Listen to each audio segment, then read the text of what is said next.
Good afternoon, ladies and gentlemen, from a great summer day here in Ellison, Virginia. I don't think many places in the world can have days like this. Here, it's beautiful. I'm Riki Ellison. I'm the founder and chairman of the Missile Defense Advocacy Alliance. We're about 20 years old, and our whole sole mission, sole purpose is to make the world and our nation safer through the advocacy, deployment, and evolution of missile defense. This is our 76th congressional roundtable that we've done this type of group discussion on vital subjects. And this one is one of the great ones, David and Goliath and the Pebbles and the Slingshot. I mean, absolutely brilliance that we saw last Sunday. It was probably, well, I don't say probably, it was audacious, it was brilliant, it was a blitz. So it's a blitz package that may be one of the best ever in the history of missile defense. We say that because a lot of the planes that were hit were fueled and ready to fly with cruise missiles on it to make an attack on Ukraine that day. So the ability to understand that, get the data, to know that, and then to be able to process that data and get the data to the effectors, which were the drones, and to be able to have a very limited amount. I think there were 20 to 40 per truck per base that they attacked. And with the class 1, lightweight, very inexpensive, probably 1,000, 1,200, with a payload of maybe a kilo and a half, to 2 to 4 pounds of explosive, and be able to take out these planes that were preparing to go strike. That is left of launch. That is part of missile defense. That is taking out the threat before it even gets going on that. I think that was a tremendous movement.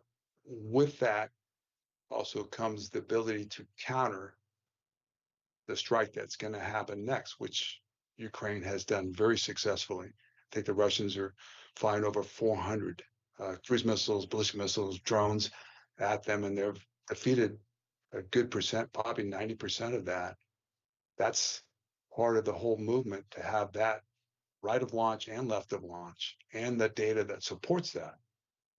And if you step back, you can look at that as the centerpiece of a Golden Dome type architecture, where the C2 is such a critical aspect to be able to hit it before launch and hit it after launch was a great example of that. I think it also shattered cost curve attrition. The cost of the drones probably 100,000 total, maybe a little bit more, and the damage put on it estimated at 7 billion. That is a tremendous statement on deterrence, on having missile defense capability. So we're very fortunate today to have a great discussion and different perspectives. We have speakers. 3 of our 4 speakers have been in Ukraine or in Ukraine recently over the last couple of months. And we have Army Special Forces expert a little bit in it, and the Army. We have the Navy representative, we have the Air Force representative, and we have Ukraine representative. So I think you're going to be able to get a bunch of different perspectives in this discussion. But this is a discussion too on can we, or how to we defend against something like this if an opponent would do a similar tactic to us, because it makes, I think the world now looks at this and sees pretty vulnerable to this kind of type of attack. So I think that discussion will carry on forward with that. So I am excited to start the discussion. And Alexey Boyarsky, our guest, had called us, and he is unable. He's close to the border in Ukraine, working right now with their government on planning. So he could not. He pulled out the last minute, and so I have reached out to to one of my close friends, another Ukrainian expert at this. He also represented us or represented himself at the Poland conference last month with us in Poland and also in London last December. His name is Konstantin Tamankin, and he's been involved with the war effort all the way back to 2014 in Ukraine. He is a Ukrainian citizen and very knowledgeable about this. So I want to kick it off. Welcome, KT. Konstantin, Hi, the Riki. floor is yours. Pleasure to be here. Well, just as a quick intro for basically why this happened and why it was important. First of all, Ukraine inherited actually about 100 of strategic bombers from the Soviet Union. Part of them were given to Russia. The biggest part of them were cut as part of the Ukrainian denuclearization effort, as part of the agreement that Ukraine had with the United States, Britain, and Russia on getting rid of nuclear weapons, as well as methods of and assets related to delivery of nuclear weapons. Obviously, we ended up in a situation where one of the guarantors of our freedom and safety started using these same methods of delivery against Ukraine to deliver cruise missiles and ballistic missiles. And just to give some numbers, between May 17th, which is the first Istanbul meeting where the two presidents were supposed to meet, and Ukraine was fully prepared for an unconditional ceasefire. Just between May 17th and June 1st, Russia has launched 1,020 drones and 90 missiles at Ukraine, causing 12 civilian casualties and between 46 and 90 injuries, depending on how you count. Obviously, this was an ongoing threat. Moreover, as Riki rightly said, a lot of the planes on June 1st, a lot of the planes at those bases were armed with weapons or being prepared to be armed for another round of attacks. And just on May 26th, they launched 400 drones and about 30 cruise missiles and missiles of different kinds. So obviously, countering this kind of threat was something that Ukraine was planning on doing for a long time, but they had to expedite it, and I think the delivery was extremely successful. I mean, basically 4 out of 5 bases that Ukraine was planning to attack ended up a successful attack. And there was a lot of prep work.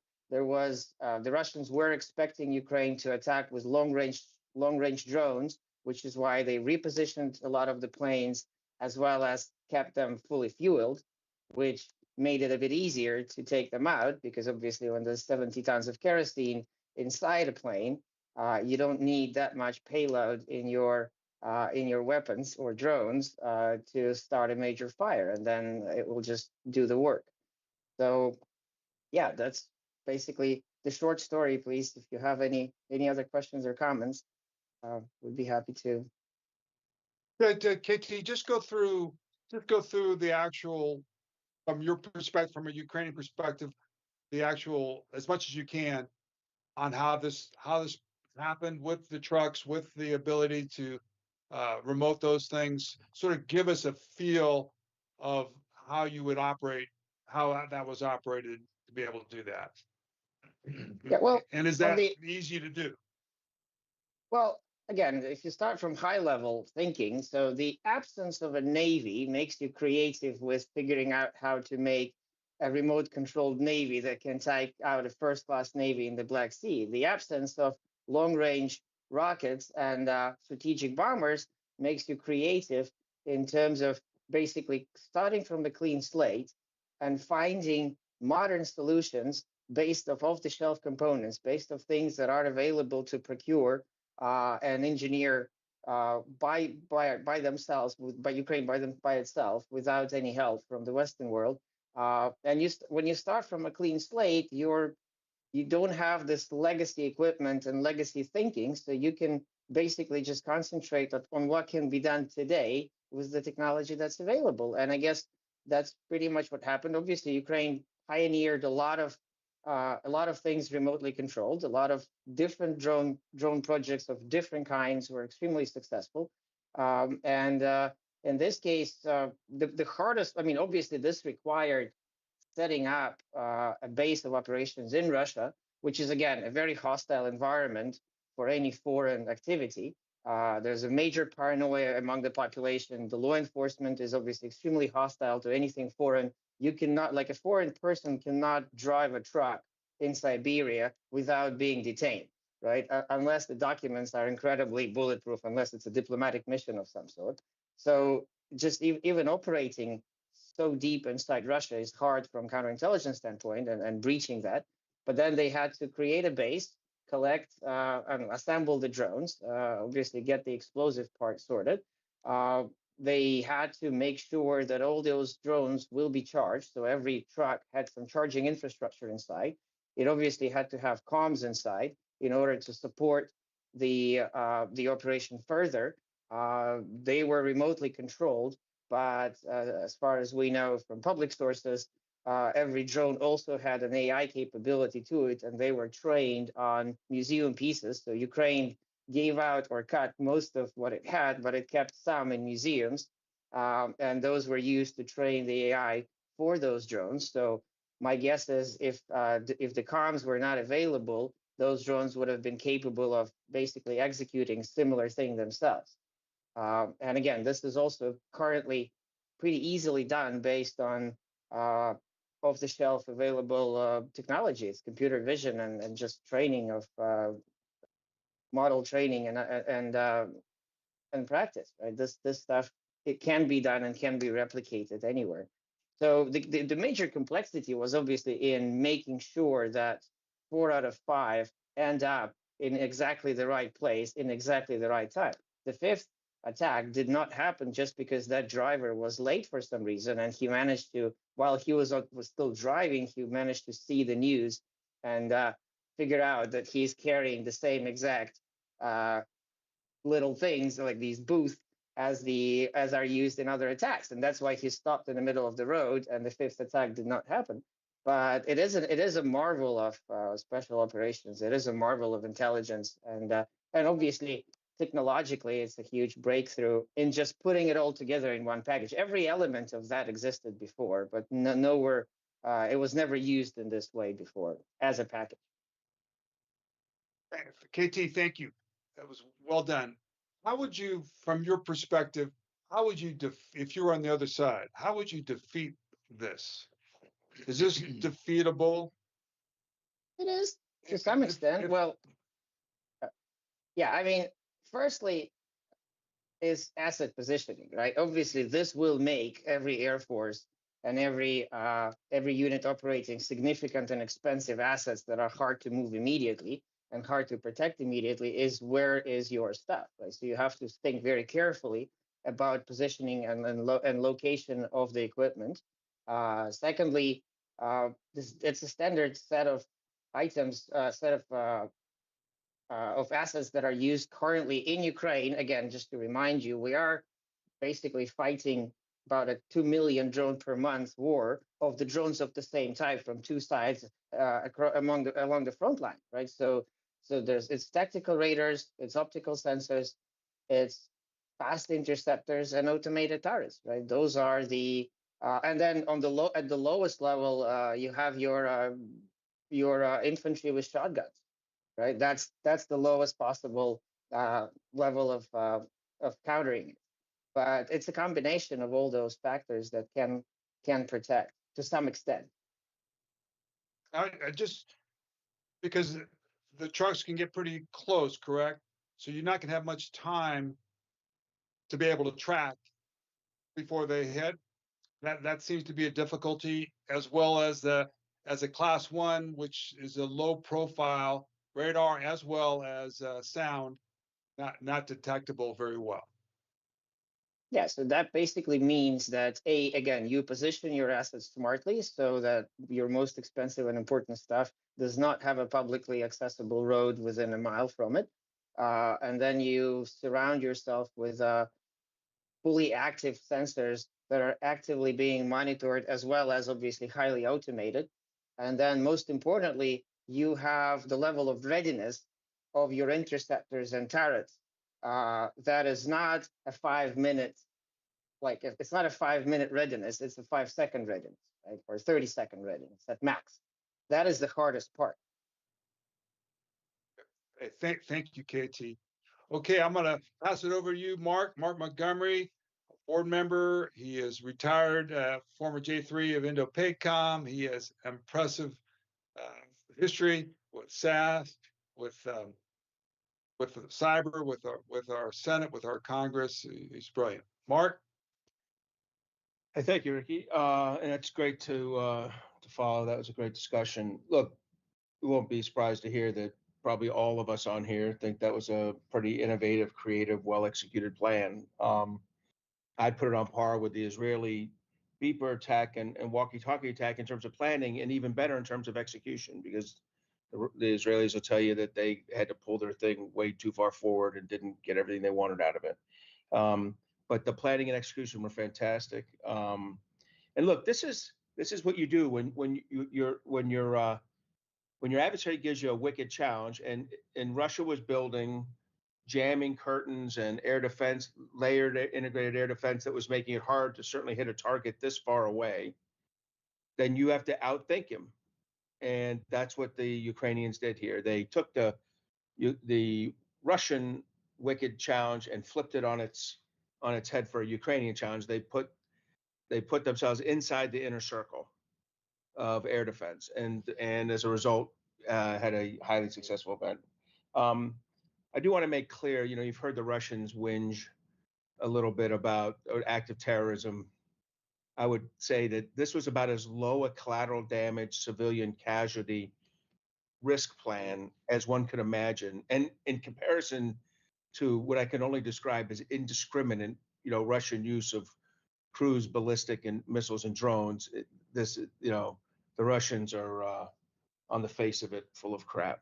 All right, and the other issue you hear is, well, this is their nuclear, and this is from Americans who are generally not plussed with the Ukrainian war, support for the Ukrainian war effort. So, here they are attacking the nuclear enterprise. They're inviting Russian nuclear response. I would say these weapon systems were denuclearized by the Russians by their persistent, probably the next day use. In fact, if you look at the 3 days before this, there was 3 really rough nights of cruise missile attacks on Kiev and environs, executed by these exact aircraft.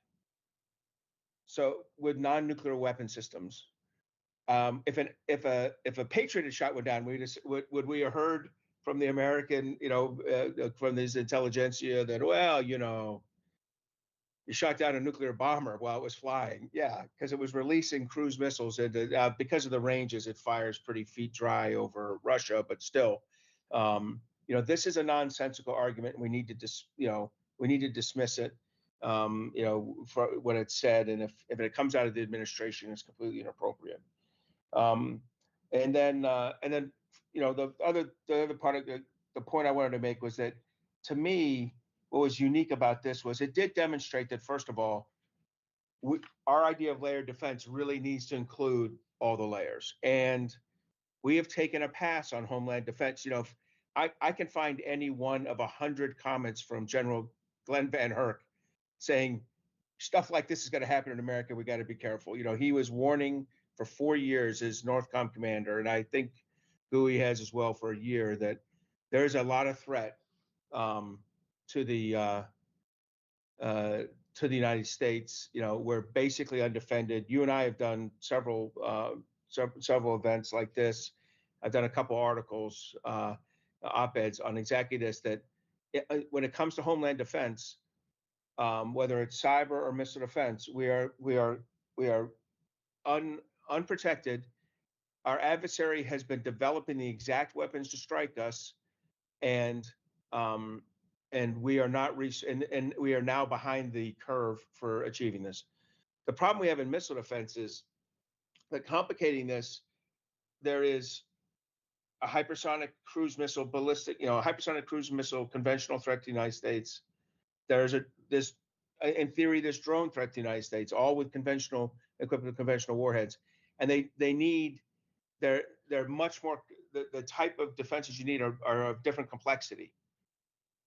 We can say stuff like, oh, come up with a low cost solution. Well, for hypersonic missile defense, that's not going to evidence itself easily, right? That is a complex shot you're trying to take. You need a highly capable maneuvering interceptor, a very effective, zero data loss fire control loop, and a good fire control radar. That's a challenging. What I just described, there's not like hey, we've got the cheap version over here. We just didn't want to sell it to you, right? Those don't exist easily. Now, in drone warfare, there are cheaper versions, and we managed to buy incredibly complex ones and expensive ones, and we probably need to really look at this. And sometimes cheap doesn't mean the R&D was cheap, and cheap doesn't mean the initial production was cheap. It's the cost per round. So we start to think about directed energy, microwave radar, microwave emitting pulses, microwave pulse emitting devices. There are solutions out here where the cost per round could be cheap. And the U.S. Army's made some good headway on this. The Navy's made some okay headway. The Israelis are claiming good headway, but not revealing too much of the statistics to us. So there's options here. So what I would say is this is indicative of the idea that we're going to have to drive down to be ubiquitous, to be everywhere. We're going to have to drive down the cost of intercept, and at some point, the cost of the systems to launch it. And those are two very separate and very hard dynamics. And I'm excited that, that we're thinking about it. I will say that this, when I envisioned Iron Dome or Golden Dome, I try not to envision drone defense, right? Because we already have a really wicked problem with a lot of challenging solutions. Yeah. And if you say to me, let's throw drones in there too, that's going to be problematic. So, to me, the big lesson learned was a reminder to us, that the enemy can be innovative. In this case, the enemy was our friend, the Ukrainians, and that as a result, we need to defend everything. We knew this. We had an issue at Langley a while ago. We've known this is an issue, but we have not invested in it. And if you look at the limited investment we had in Syria and a few other places, it is a fairly high unit cost per launch. So I'm excited that this will get us thinking about these things. I prefer that Mike Gutlein, as the head of the Golden Dome initiative, is not thinking too aggressively about drones, and he's thinking about cruise missiles, hypersonic missiles, ballistic missiles, how you fight from space. But over time, these come together. Over time, they will come together. And I will say this, that whatever tool we develop to share information broadly, better make sure that it's got the lowest end stuff, an avenue for access for the lowest end stuff. And this is not, the Air Force and Navy particularly, this is not our calling card. Our calling card is making damn sure the high-end stuff can talk to each other. We've had the luxury of that with ships, expensive ships and aircraft. I think the Army's a little more flexible with this than the other two services, but we've got to figure out how we do that. So, Riki, I'm excited about that this reminds us of the importance of this issue just as we're starting to launch off into it. I'm hoping Mike Gutlein's more excited about the more traditional threats, and somebody else gets excited about this one. All right. Back to you. Hey, Mark. Yeah, Mark. I'm clearly to understand that counter UAS will be part of Golden Dome now. I think a lot of what happened on Sunday is causing that. I think that's a reality, and the C2 data sharing across the whole spectrum to be able to enable that looks like that's going to be a core component of it. If that was the case, Mark, how do you balance that limited amount of funding to be able to do all of this? And you can't certainly do every single air base in this country or every valued target to defend it against something that just happened in Russia that the Ukraine demonstrated. Well, first of all, speak to that? Yeah, I want to make clear that despite the fact that I would enjoy saying the Army has to cover this for everybody, I realistically believe, I understand that's not realistic, and that services provide for the defense of their facilities. And what we may need is a DoD-wide, maybe driven by an Army general program that understands what's the most cost-effective way to do counter UAS so that everyone can benefit from it. And maybe it works under the broader Golden Dome. And again, you got to be careful here. But the more things that questions he's trying to answer, the less likely he is to be able to answer the most important questions, rightly and on time, correctly and on time. So I want to be careful. I'm not willing to like just say, well, he's got the problem, move on. It's a really challenging problem. But I could see the value of continuing. We've had it in the past, Army-led, but department-wide counter UAS initiatives that figure out what is the most cost-effective way to get them out there, and how do we ensure? And then where the Golden Dome Initiative and General Gutline's involved is making sure that whatever data transfer, whatever every shooter, every sensor system he's establishing and using as his command and control, that it's accessible to these hopefully less costly, less technologically driven well, that's the wrong answer, but less costly solutions. Okay. Thank you, Mark. That was great. Okay, well, I'm going to spin it over to Corky, fighter pilot, ex-assistant director for Air Force Ops, head of analysis there for a good bit. And I know from this discussion with Mark that the Air Force has done and Northcom and GUI has done a pretty good job of being able to create a plan to go in and bolster their air bases across the country, and I think the world with your ACC and cruiser. So it just feeds right into that gap. And I know there's concern that air defense gap, because as Mark says, we're getting ballistic missiles and hypersonics and that part of it. We got the counter down here, but there's a gap right in the middle that's pretty ferocious to deal with on top of it. But also please talk about or give us your perspective what happened in Russia. Yeah, thanks, Riki. Great to be here again today. Thanks for hosting. KT, thanks for your perspective from Ukraine, and Mark, thanks for your wisdom as usual. I'll piggyback on what Mark said about this narrative that we're hearing out of some places here about those Russian aircraft were should have been off the table because of some sort of a sanctuary as nuclear strike assets. That's complete baloney. That's akin to shooting at somebody from a hospital or a mosque and then saying you can't bomb the hospital or mosque. It's a bunch of BS, and we gotta cut that off at the knees right away. So this attack is, there are a lot of lay people, I think, came out and said after Ukraine's successful attack that, oh, this changes warfare completely. This is something completely new. And I don't think there's anything new here as far as the concept. The execution was very, very genius, but there's nothing new. I mean, all the way back to Sun Tzu, studying warfare, water's always going to flow to the weakest point. As an offense and a defense in football, you look for the enemy's weaknesses and you attack there. And a patient, determined, thinking adversary is always going to be probing for those weaknesses, and they're going to attack at the time and place they're choosing. That's what Ukraine did here, and you got to applaud them for that. And there's defensive lessons learned for us, and there's offensive lessons learned. I'll throw out a couple. You've been a big proponent of this offense defense thing. Yeah, this was a demonstration of that offense. Taking out the archer. This is left to launch. And what kills you on the defensive side here is if you have a crisis of creativity or intellectual laziness, where you just sit back and go, that'll never happen. That's how you end up getting hit like this. And so from the defensive side, there is a defense. There's a defense for everything. And for this one, I think the way to stay a step ahead of the adversary, if we talk about Golden Dome, we're going to spend hundreds of billions of dollars on Golden Dome. And that's great. That's a threat we need to address. While not likely, it is existential, right? And nuclear, those are existential threats. But there are few nations, more and more getting it, but few actors out there that have it. For a fraction of the cost of Golden Dome, I would contend we could get after what's the more ubiquitous, more likely threat, which could be lone actors, could be non-state actors, could be state actors. But it's these small UAS, it's cyber that Mark could sit here and talk to us about for hours. And it's not just our bases. I mean, in the homeland here, really around the world, it's critical infrastructure.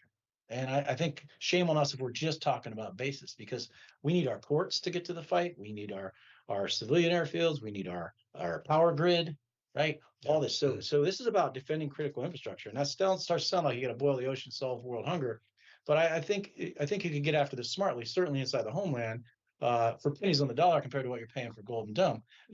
We need to do Golden Dome, but we can't ignore this. We ignore it at our own peril. Again, I think it's the more likely. I think how you get at it, you got to get way left of launch. Again, you got to be intellectually curious. You got to be creative. It starts with intel, and it's not just a military problem. It's an interagency problem, I think, here in the homeland. Right? We saw this with 911. Why is that? We went back and we found out there was a bunch of data. This is a place to leverage AI. This is a place to leverage AI to sort through all the data we have, both classified, publicly available. Ukrainians, it said, it took them 18 months to plan this.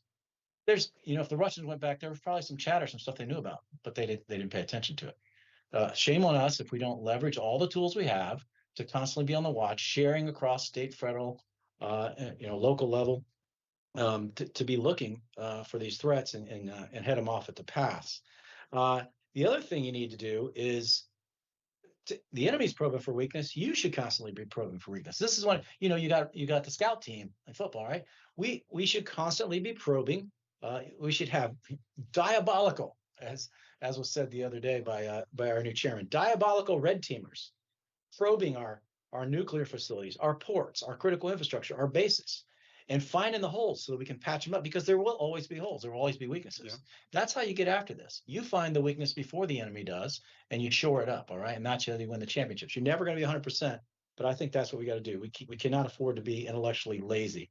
And I think there is a Golden Dome synergy, but I agree with what Mark was just saying. We can't have Mike focused on everything. He'll accomplish nothing. Somebody does need to get after this. I think it needs to be more of an interagency effort, and it absolutely has to connect in with Golden Dome, but Mike needs to focus on that high and Golden Dome. On the offensive side, I think what Ukraine illustrated here is, again, the value of deep strike, a strategic strike, of going after the enemy, providing no sanctuary. And they weren't allowed to do that, right? The previous administration, where they were not allowed. They were not allowed to do it with our weapons under the previous administration, and then they relaxed that a bit.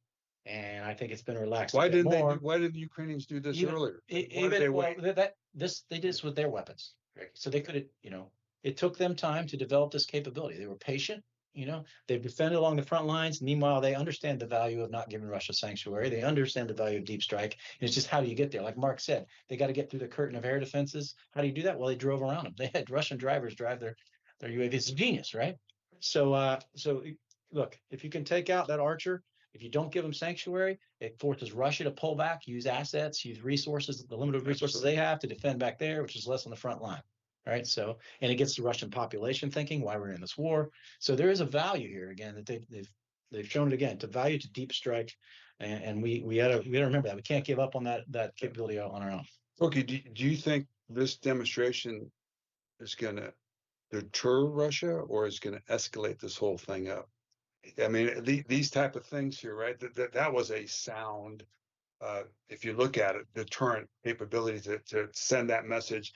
Can hit you if you're going to strike us. We're going to defend. Once you come after us, we're going to do that.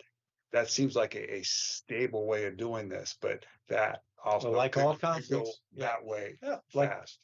Well, we could talk all day about why I don't think personally Putin's going to use nukes, but no conflict ever ends until both sides come to the peace table and agree what's going to end. Do I think this will help drive Putin there sooner? I do, because I think he believed that he had maybe tacit support from over here on this side of the ocean, and that he was advancing and he had sanctuary. And I think he just had to reassess. So he's now got to go. Now he's reassessing. He's got to go defend everything. Maybe Ukraine is going to stick around. Maybe Ukraine has the ability to do damage. And maybe I do need to think about what I would give up a little bit more of to go ahead and have peace. So I think this is going to drive him towards negotiation. Great. Then just going back to because I think you hit it right on the money, the C2. Yeah. And our country has so many different C2s with different services. And interagency and the homeland.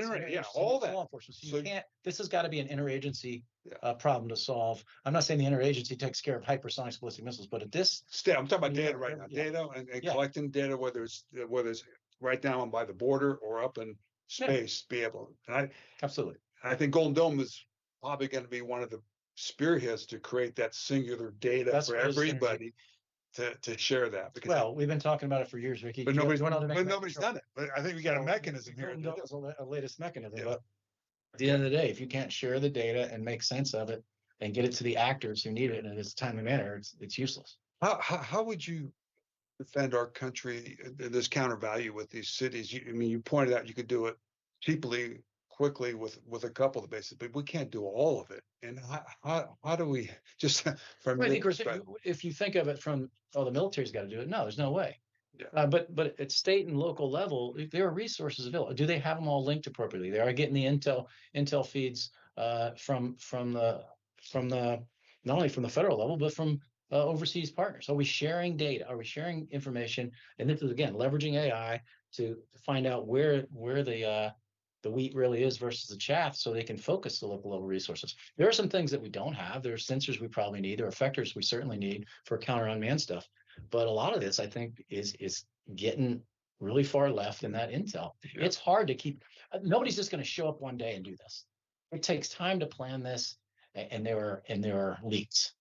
There's information out there. How do you find it and stop this before the spark becomes a fire? Those are the great teams with the greatest Great teams that share information. plans that have done their study, due diligence, and Because like you said earlier, it's going to be tough. If the truck's parked right next to the airfield, it's going to be tough to stop it after they launch. Right.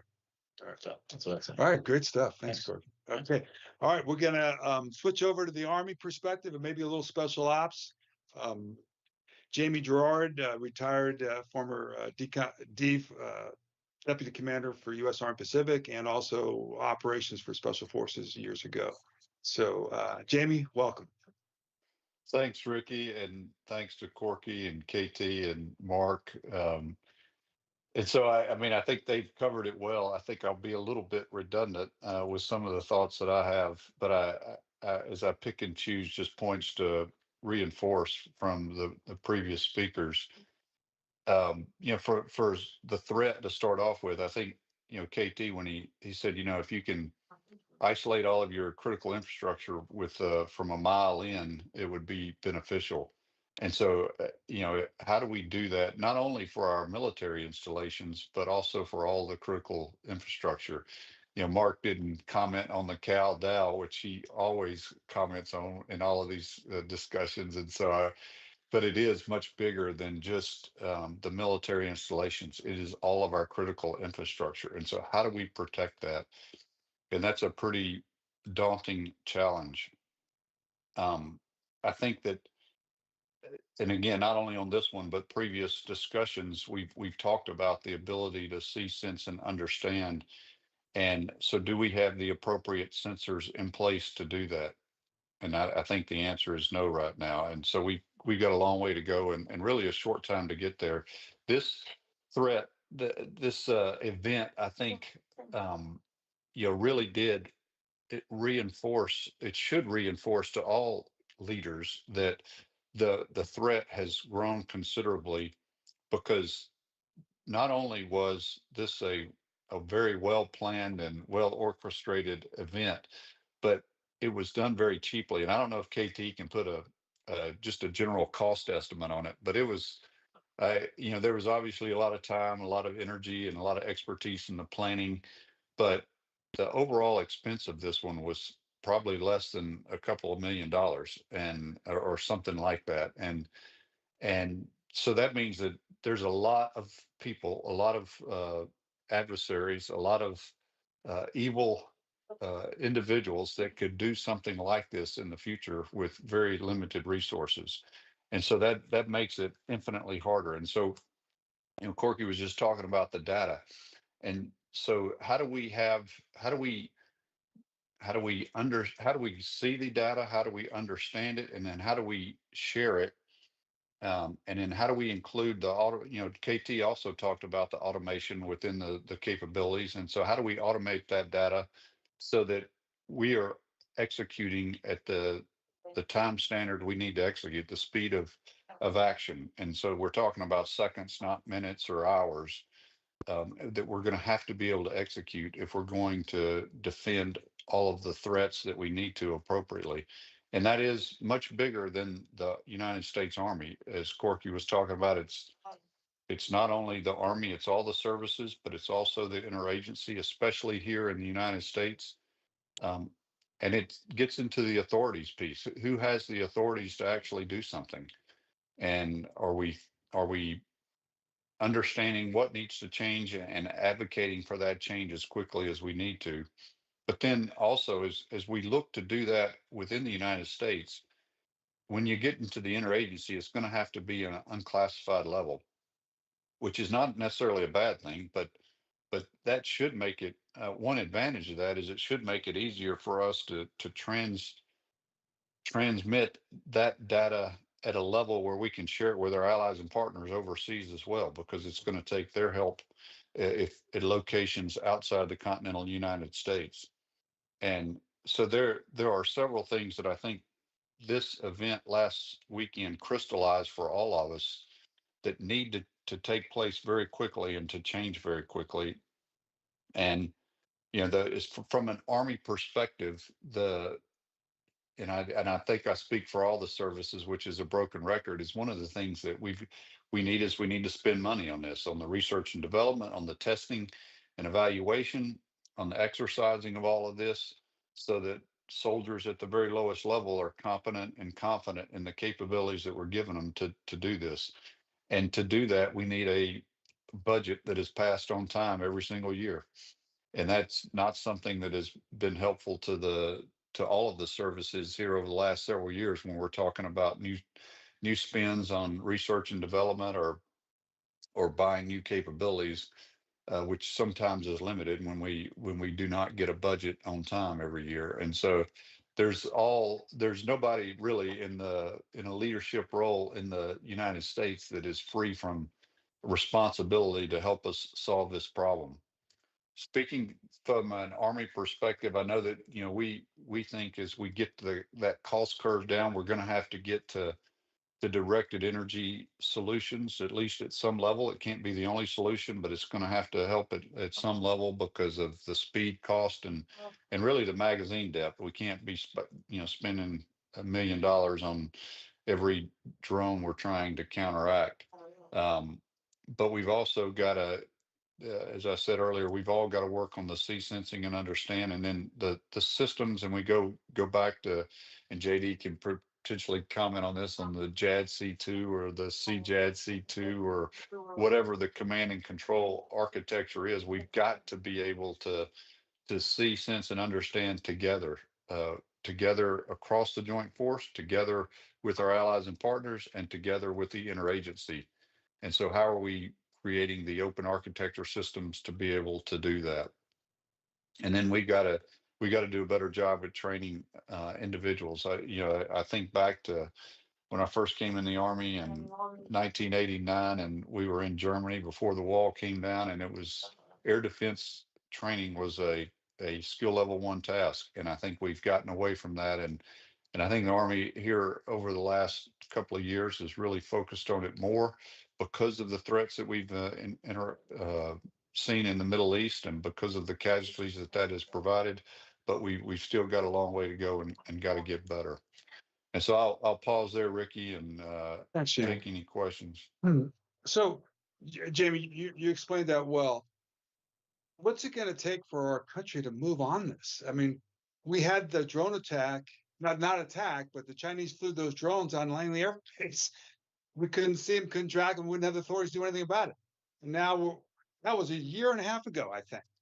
And we continue to see evolution, but we're not moving as fast as the threat. There's no question. We haven't had the initiative. The only biggest thing we've been doing is the Golden Dome to get that going. But there still seems to be a ridiculous gap of not being able to be ahead of that threat that's moving out. I know we spend a lot of money overseas, CENTCOM, and doing this, but we got the border issues that are coming on.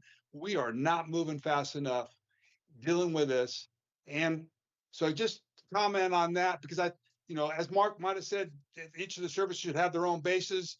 Great. But that's money from everybody. But still, you've got these other areas that are not based that have to be protected. And is this the National Guard? I just want to throw a lot at you real quick, Jim. Is this the National Guard mission for U.S. Homeland? Why should we be putting our troops forward that need to be forward at home doing this mission like we're doing right now on the border down in Arizona? A lot of questions there. I'll try to tie them up. I'll probably miss one or two, but I think what we're doing today is having this discussion is raising the awareness amongst all that, well, for whoever's watching and whoever's paying attention, that this is a problem and that we need to address it. I know that I saw a report over the last couple of days that we've had just at U.S. Military installations over 600 drone events since 2022. So just in the last 3 years, over 600. That's just military installations. No telling how many. You see a report every now and then about an airport having to shut down for an hour or two because of a drone or something that's flying around, and we don't understand what it is. And so that number is probably, you could probably triple it or quadruple it. And so we've got a problem, but some people do not think it's as big a problem as they should be thinking. Hopefully last Sunday will clarify that, but we got to keep talking about it. And it's all about priorities. And so who in the government is going to be the primary advocate to understand that this is something that needs to be prioritized, whether it's policy, authorities, budget, all of the above. We got to have some. I know that there are some in Congress that understand the threat, but are they going to continue to advocate for it at a with all the other issues that are out there that people think are the tough one that they got to grapple with. And just passing a budget is hard enough for us. Does it have the right things in the budget is another area. And so I don't know how we're going to get that awareness except for keep talking about it. As far as the National Guard, I think that is an option. When we get to the state and local level, I know that governors will absolutely consider the National Guard as an entity that should be used in the protection of the critical infrastructure in their state. And so I think that is an opportunity. I mean, I think that governors, getting governors on board to understand this threat may be a key piece of the proper advocacy that gets this at a national and state level, that raises it into the level of priority that it truly needs to be. But I absolutely think the National Guard could be a big part of this. I think I captured most of them. I'm not sure if I got all of them. You certainly did. And I just, right now, the only avenue seems to be the Golden Dome, unless you're going to create a whole nother executive order just for counter UAS. And that funding for that, I think, again, going back to the data share, that's the key thing for everybody, to get that one thing done. And if the Golden Dome can get that done and have a true joint all domain command and control to share that would be wonderful. I'm with you on the National Guard. Corky, any other discussion here? I think we're in a real trouble if we need an executive order to get after this. Well, it doesn't seem like we're getting after. I think we got state, federal, and local folks. We got business. Everybody knows they need to get after. People need to get after it. You don't need to wait for the president of the United States. So how do we? But they're not moving. It doesn't seem to be. We're moving very well on this, and hopefully the first will what happened on Sunday we'll move out on. You have any comments, KT? You have any comments? Well, I would say that I think the 80-20 rule applies here, especially for this specific case of protecting like airports and like really significant military assets against these types of drones. Is basically you can get about 80% of capability with 20% of the money. When you need to get to 99% capability, that's where it gets really expensive, because you need to put a lot of expensive and sophisticated stuff. But realistically, if US companies just look more attentively at what a lot of companies in Ukraine are doing in this field already with interceptor drones and all sorts of other technologies that are available significantly cheaply, because there's a scale of production being done locally, and they just bring that to the US, and you can quickly deploy some of the stuff. Yes, it'll be one of the components that is required, but you can actually get stuff installed on scale at hundreds of places within months of time at a fraction of the cost of developing one or even fielding one of the systems for high energy or any others that are being worked on by major primes and within the major programs. So just start with that, do something, and then add to it later. Thank you, I would KT. say that would. Okay, JD, we got JD Gainey here, calling from Denver, Colorado, I think. JD, welcome. And we'll open it up to you for a couple of comments. Yeah, that's right. No, so, well, one comment, then it's going to lead into the questions. I really don't have anything coming from the audience or the pre-emails. There's some questions that require very confidential and classified answers, so we're not going to go down that path. So a comment, General Jarrad, you mentioned JADC2. Let's not bring in these mythical beasts and hope into a conversation where you actually see innovation going out there and kicking butt. Is fantastic. But along those lines, you bring up a good point. Corky brings up a great point. KT, you alluded to it. KT, can you kind of provide some insights on the decision space, like time it takes for an opportunity to present itself into action? And the reason I'm asking that question is there's a relationship between defensive designs, which is maneuvers measured in weeks and months, with respect to the action, which is measured in seconds. So, and that's just from defense perspective. And there's influence on that maneuver based on what you do offensively. So can you speak to how you streamline or flatten the intelligence enterprise influencing an evolution like this, and what's the causality to the respective defense designs? Well, basically, again, we are in a happy-unhappy situation of being able to test things immediately, as well as being challenged all the time, right? And the combination of these two things basically brings us to the point where when you have people struggling today, you understand that you don't have time to develop a perfect, final, ultimate solution. You need to have, any solution is better than no solution. So you just make stuff, send it over, use it, get feedback, make better stuff, right? And you iterate immediately and very quickly.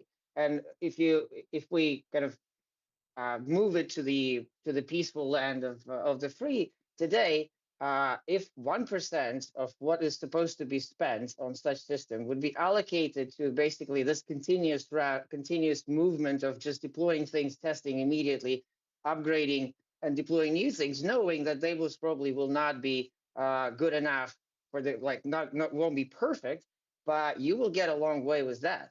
And this approach can get you just constant experimentation and fielding, as well as extreme attention to what is happening in Ukraine, as well as obviously the ability to experiment in Ukraine. Ukraine has been very receptive to all U.S. companies coming in, bringing tech, putting it on anywhere from critical infrastructure to frontline, using it, seeing how efficient or inefficient it is, and reiterating. And I do understand that when I said that they can look at Ukrainian companies, I understand that U.S. will not be buying Ukrainian products directly, but they can license out the good ideas.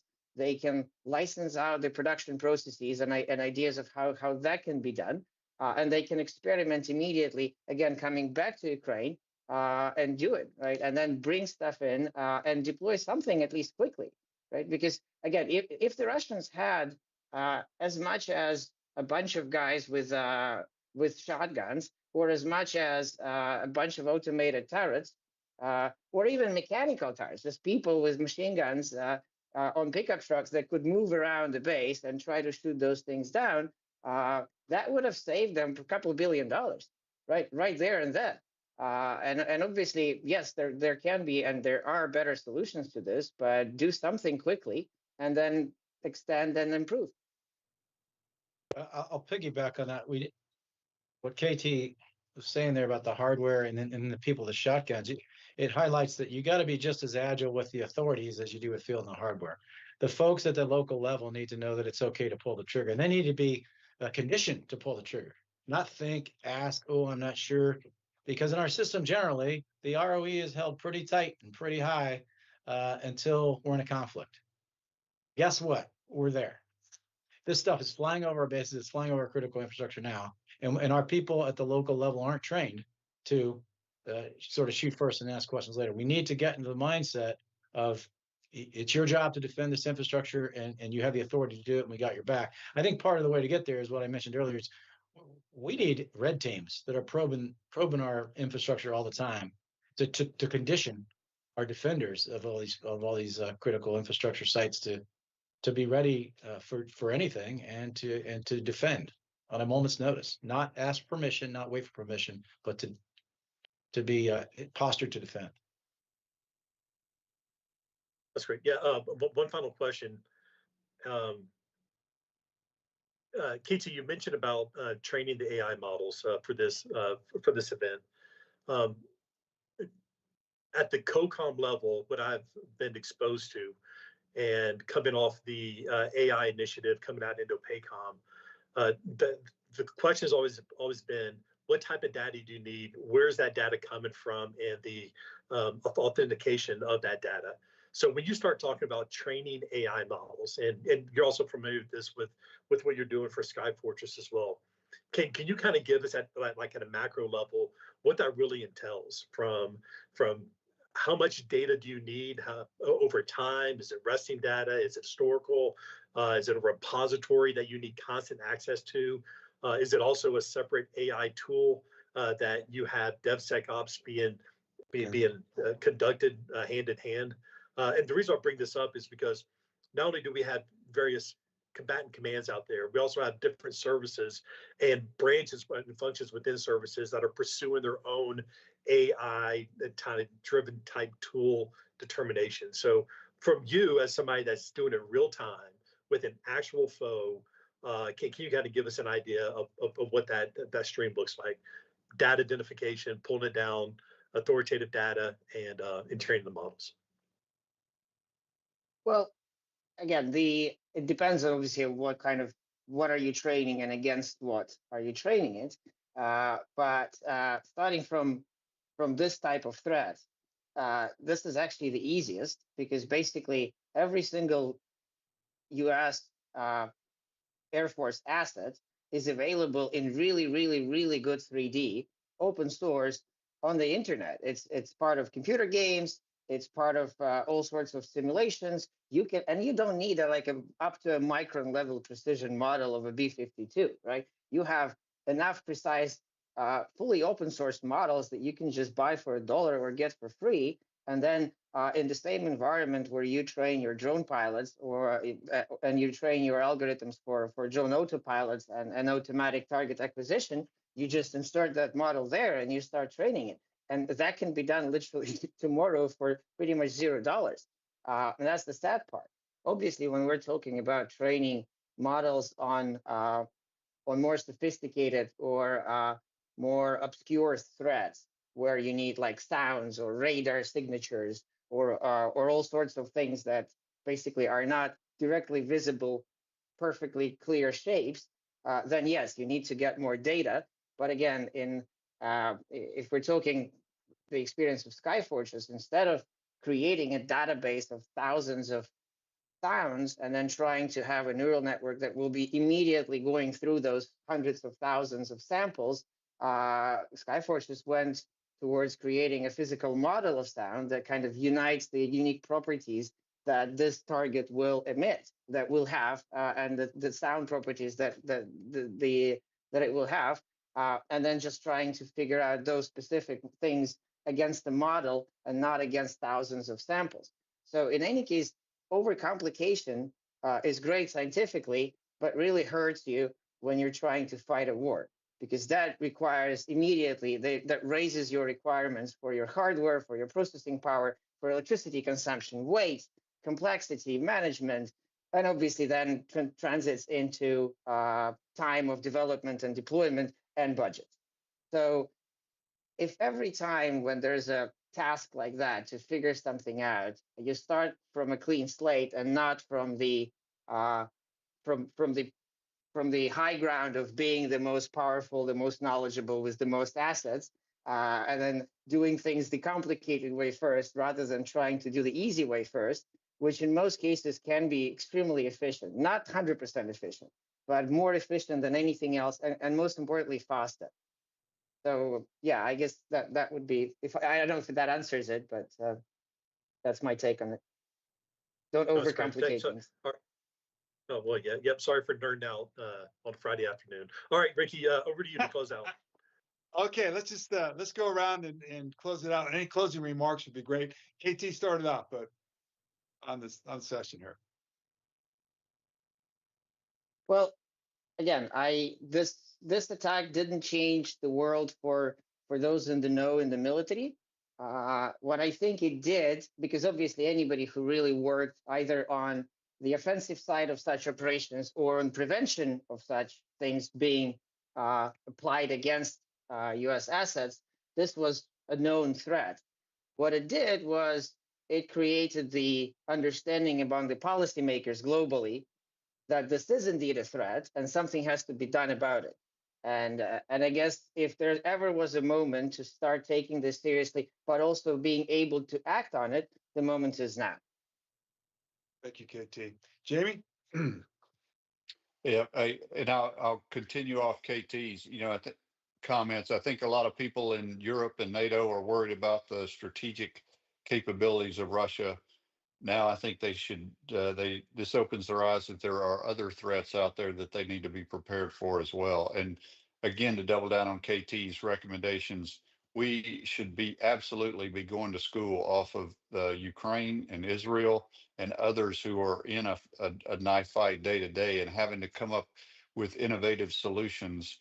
The capabilities that were demonstrated last Sunday are going to be different than the capabilities that are demonstrated 5 years from now. And so if we spend 5 years trying to solve that problem, we're not going to be prepared for the problem in 5 years. And so the continuous innovation and learning has got to be prevalent in anything we do as we try to tackle this problem. Thanks for having me. Thanks, Jamie. JD?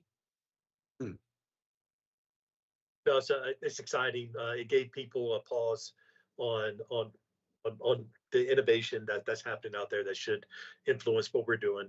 Critical for us is we just can't reiterate the present on the way we do business, right? So the takeaway to General Gutlein and those are looking at next generation is stop trying to plan and defeat the current threat set. As Corky and General Jarrad said, that this is about red team and understanding how you can how can you be vulnerabilities can be taken advantage of and start designing some concepts around that. So yeah, this is a good discussion. Thanks for letting me be a part of it. Thanks, JD. Corky? Hey, thanks for hosting, Riki. Thanks to the fellow panel members for the great comments today. Yeah, I guess I'll pile on. Well, first off, congratulations to Ukraine on a successful strategic strike that I think again reset Putin's thinking and will hopefully drive him to the negotiating table. And then to pile on what Jamie kind of hit on there is there's no substitute for critical thinking, intellectual curiosity, and continue to drive forward in that manner. If you get lazy and if you stop thinking, the adversary will find a weakness and exploit it. So we need to keep thinking and keep moving forward. Thanks, Kirk. Thank everyone here that participated in this. This certainly is an inflection point. It's a momentum shifter. And the fact that it was both a left of launch, right of launch, offense, defense combined, enabled by data, sharing, picking up, really gives a perspective, a public perspective of what's required to win and to defend ourselves. So I think this is going to propel both in attention, both in resources, both in priority. I think it's going to be coupled under the Golden Dome, whether Mike likes it or not. I think he's going to have to deal with it because that's how it should be. If we're going to defend this country from everything, that is part of everything. And we cannot continue to ignore the problem. And we've been doing this. and the authorities. It's got to be shaped. It's got to be turned now, because this is going to be one of future events are going to start coming hard until we figure this out. It's got to be figured out now. And so I think we're at the right place at the right time here with this momentum and energy going forward to doing this. Just fueled the fire, and we are going to go get it. So thank you. Thank you for participating. Thank you for the discussion. We have elevated it, and we're going to propel it. Thank you.